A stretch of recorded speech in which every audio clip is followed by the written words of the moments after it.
So I think these are the three great trends that were started by the separation of hard and software, which was a basic innovation of the digital age, and the AD conversion, that is the translation of analog into digital, into binary numbers that can be calculated and manipulated. Personalization means control of time and space and content of when and where I watch it. The user gets into control. And this is basically was achieved by these two innovations, but the technicians and society needed about 50, 60 years to realize that and to catch up with it. I just want to show you a few pictures that show the first phase, just to give you a visual impression on where we are coming from and how far we have come within the last decades. For example, on the upper left, you see the first computer-aided drafting system. It wasn't called design then because it was just drafting. And right next to it, you see the first virtual human, the first human that was ever put into the digital realm, 1964. It's a design study by Boeing.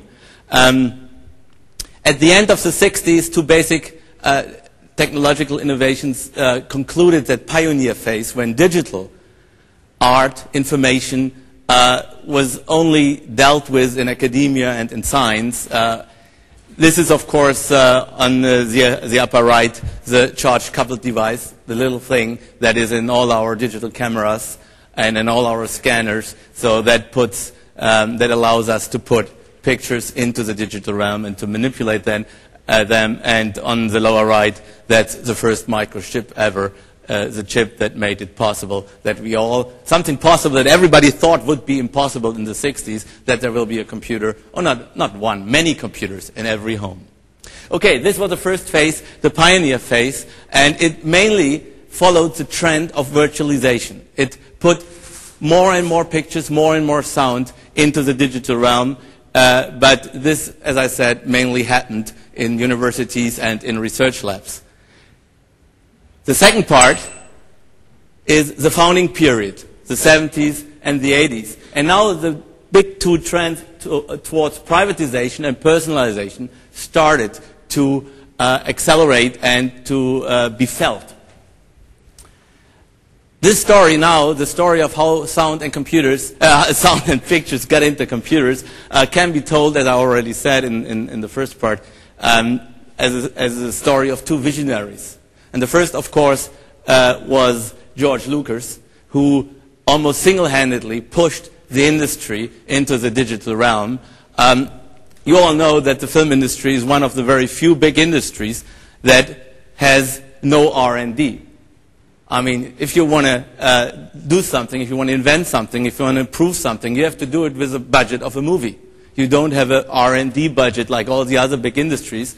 And so George Lucas, when he realized that he couldn't produce the pictures he wanted to produce in the analog realm, and he came to that realization when he shot the first Star Wars episode. Actually, I can quote him. He said, with Star Wars, we were basically off the color palette. The technology did not exist to pan and move these miniatures, but that's what the story was. I wanted to tell this story, but the color only existed in theory. The only way you get there is to create technology that will bring those colors into the realm of what's achievable. And that's basically what ILM founded for.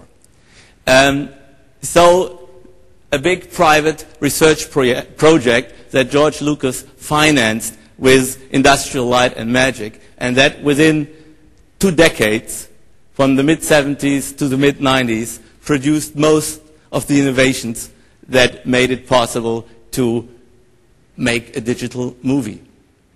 In combination with Kodak, with Sony, whoever he was working with, but he was the driving force.